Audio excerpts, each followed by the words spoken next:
Hello दोस्तों, good morning. जैसा कि आप सभी जान रहे हैं, डीएलएड का एग्ज़ाम अब कभी भी हो सकता है।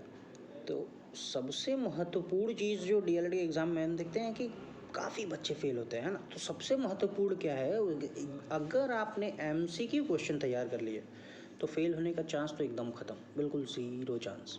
बाकी आंसर में एक एक लाइन कुछ भी लिखेंगे, आधा आधा नंबर भी पाएंगे तो भी पास हो जाएंगे। MCQ is the key. 50 number में 15 नंबर तो एमसीक्यू आ रहा है आपका, तो एमसीक्यू आपको ढंग से पढ़ना पड़ेगा। और मैं ऐसी ट्रिक बता के याद कराऊंगा आपको, एमसीक्यू दोबारा देखने की ज़रूरत ही नहीं पड़ेगी। बस एग्ज़ाम के एक दिन पहले आप बस 250 एमसीक्यू है ये पढ़ के चले जाइएगा, ठीक है। तो आइए हम लोग स्टार्ट करते हैं एक एक क्वेश्चन को, ठीक है। एमसीक्यू आप ध्यान से देखिएगा, ठीक है। मैं जो ट्रिक बताऊँगा, ट्रिक को फॉलो करना है आपको बस, ठीक है। चलिए आइए स्टार्ट करते हैं हम लोग। देखिए, सबसे पहला क्वेश्चन बोल रहा है, बुनियादी शिक्षा किस दार्शनिक से संबंधित है। बुनियादी शिक्षा किससे भाई? बुनियादी शिक्षा, भारत के बुनियाद में कौन बसा हुआ है? महात्मा गांधी बसे हुए हैं। तो आंसर क्या हो जाएगा? महात्मा गांधी। अगला देखिए, घर पर दी जाने वाली शिक्षा। भाई दूर जो शिक्षा दी जाती है उसको कहते हैं डिस्टेंस लर्निंग। ये कहाँ दी जाती है? घर पे तो दी नहीं जाती है। औपचारिक शिक्षा, फॉर्मल एजुकेशन दी जाती है स्कूल्स में, कॉलेजेस में। गैर औपचारिक शिक्षा, ये क्या कौन सी शिक्षा होती है भाई? बच गई अनौपचारिक शिक्षा। जो भी अनौपचारिक शिक्षा है वो दी जाती है घर पर, ठीक। अगली देखिए, प्रोजेक्ट पद्धति। ये जैसे ही आपको क्वेश्चन दिखे आप देखिए, प्रोजेक्ट जब लिखेंगे इसमें आएगा प्रो, आया, और आएगा क, ठीक है। इन्हीं दोनों शब्दों को पकड़ लेना है आपको। देखिए कहाँ दोनों शब्द दिख रहा है, प्रो दिखा और क दिखा, तो प्रकृतिवाद। इस पर प्रो है लेकिन क नहीं है, तो ये आंसर होगा नहीं आपका, ठीक है। ये होगी ट्रिक। अब देखिए अगला क्वेश्चन, मूल प्रवृत्ति सिद्धांत। इसमें भी वही पकड़ेंगे। देखिए प्रो और वो पे री की मात्रा, तो र की मात्रा और री की मात्रा दोनों किस ऑप्शन में है? इसमें तो नहीं है, इसमें नहीं है, इसमें नहीं है, इसमें देखिए प्रो भी है और री की मात्रा भी है, तो यही ऑप्शन सही है बस। अब देखिए मकतब की बात करेंगे हम लोग। मकतब किस समझ, मकतब तो आप लोग जान ही रहे हैं, प्राथमिक स्तर से संबंधित है, इसको बताने की आवश्यकता तो है नहीं। अब ये देखिए, मूल्य वह है जो इच्छाओं की तुष्टि करे। ये किसका कथन है? आप खुद से सोच के आंसर दीजिए। आप बताइए, हमारी जो भी इच्छाएं हैं मनुष्य की, वो गांव में लोगों की इच्छाएं बड़ी सीमित होती हैं, है ना।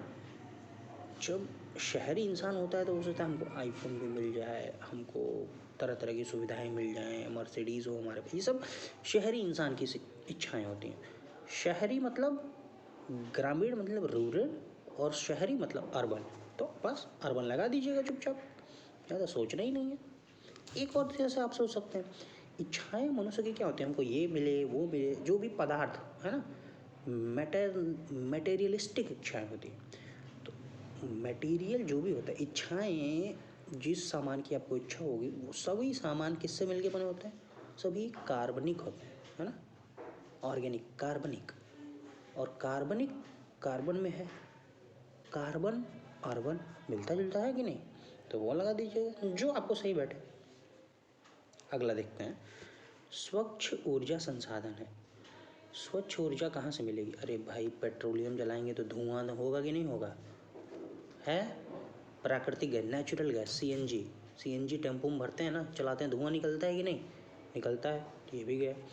कोयला, अरे भैया कोयला जलोगे तो धुआं तो होगा ही, गया। सौर ऊर्जा, सूर्य से सौर ऊर्जा हम लेते हैं, बैटरी चार्ज कर लेते हैं, यूज़ करते हैं, कोई धुआं नहीं। तो स्वच्छ ऊर्जा कौन सा है? सौर ऊर्जा, ठीक है। अब आते हैं नेक्स्ट क्वेश्चन में, संविधान के किस अनुच्छेद के अंतर्गत 6 से 14 वर्ष के बच्चों को निःशुल्क शिक्षा? अरे भाई 6 से 14, 14 6 20, 20 तक हम पढ़ाएंगे भैया।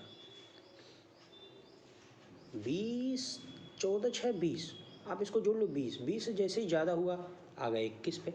बच्चों को क्या पढ़ाएंगे? क ख ग घ, तो जिसमें क रहेगा भाई ऑप्शन मार देना फटाक से, खत्म हो गया बात, आगे बढ़ो। आदर्शवाद के अनुसार शिक्षा का उद्देश्य। आदर्शवाद, समझ रहे हैं? आदर्शवादी पुरुष कौन थे? अपने विवेकानंद। विवेकानंद जी कहाँ से विवेकानंद जी विवेकानंद कैसे बने? उनके गुरु जी ने उनके सीने पे लात रखा और उनको आत्मा की अनुभूति हो गई। आदर्शवाद किससे संबंधित है? आत्मानुभूति से। ठीक है, अगला देखिए, प्रकृतिवाद किस प्रकार के अनुशासन की बात करता है? प्रकृति कैसी होती है? प्रकृति को कोई पकड़ के रख सकता है क्या? नहीं, प्रकृति हमेशा मुक्त होती है, मुक्त है, कोई नहीं पकड़ के रख सकता, अपने हिसाब से चलेगी वो। ठीक है, तो मुक्तात्मक हो जाएगा। जैसे ही प्रकृति की बात होगी मुक्तात्मक हो जाएगा। याद हो गया अब आपको? ठीक है, चलिए अगला देखते हैं। संपूर्ण विश्व, पूरा विश्व कहाँ आता है? वैश्विक, है कि नहीं? बस प्रश्न में ही उत्तर छिपा है, आपको बस वहां पकड़ना है। NCERT ने कितने मूल्यों को स्वीकारा है भाई? T20 खेलते हैं कि नहीं खेलते आप? T20 NCERT, टी को हटाएंगे तो 1 2 3 4, 20 चौके 80, 80 हुआ कि नहीं हुआ? हो गया। और 3 83, 83 वाला ऑप्शन याद हो गया अब आपको। अब आपको भूलेगा ही नहीं, एकदम नहीं भूलेगा। ठीक है, मूल्य हमारे व्यवहार को क्या करते हैं? मूल्य हमारे व्यवहार को नियंत्रित भी करते हैं। जैसा हमारा मूल्य होगा वैसे हमारा व्यवहार होगा, तो वो नियंत्रित कर रहा है। और हमारा व्यवहार कैसा दिख रहा है वो डिपेंड करता है मूल्य पे, तो दर्शित भी हो गया। मूल्य हमारे व्यवहार को प्रेरित भी करते हैं, उपर्युक्ता भी। बस मार देना आपको। चलिए अगला, सभी धर्मों के प्रति सहनशील अध्ययन को प्रोत्साहित करने का। सहनशीलता, सहनशीलता देख रहे हैं? और जरा ऑप्शन पढ़िए, कौन सा ऑप्शन रिलेट कर पा रहे हैं? किसके साथ सहनशीलता नहीं बरती गई? आपको याद होगा, गोलियां चलाई गई थी सरेआम, सहनशीलता का परिचय बिल्कुल नहीं दिया गया था। कहाँ? कोठारी बंधुओं के साथ, राम मंदिर के मामले में, याद होगा आपको। तो जहाँ सहनशीलता की बात आएगी, कोठारी बंधु। ठीक है, आगे बढ़ते हैं। भावनाओं के विकास का संबंध किससे? भावना आ गई तो भावनात्मक, बस कुछ सोचना ही नहीं है आपको। ठीक है, आगे बढ़ते हैं।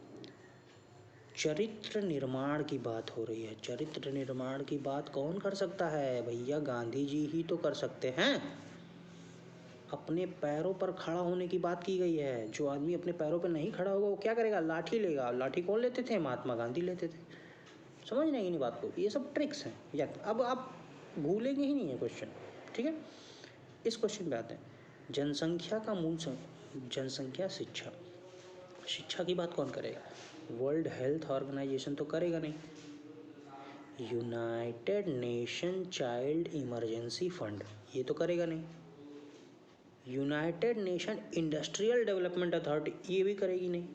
यूनाइटेड नेशन एजुकेशन साइंटिफिक को, यही वाला ऑप्शन है जिसमें ई का मतलब होता है एजुकेशन। ठीक है, United nation for education for scientific and कुछ होता है, वो याद नहीं आ रहा मुझे भी। ठीक है, आइए, द्विवा स्वप्न के लेखक कौन है?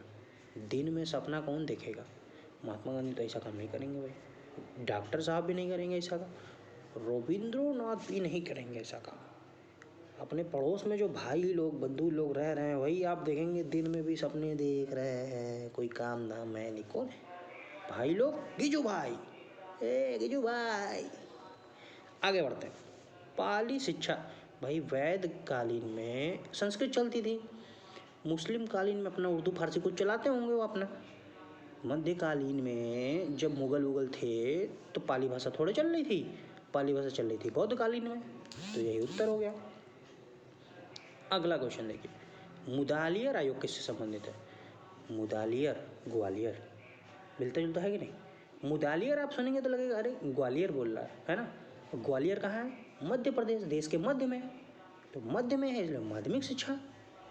ट्रिक है, याद हो गया आपको। मुदालियर, ग्वालियर, मध्य, माध्यमिक। ठीक है, तो आपको मैंने 20 क्वेश्चन याद करा दिए।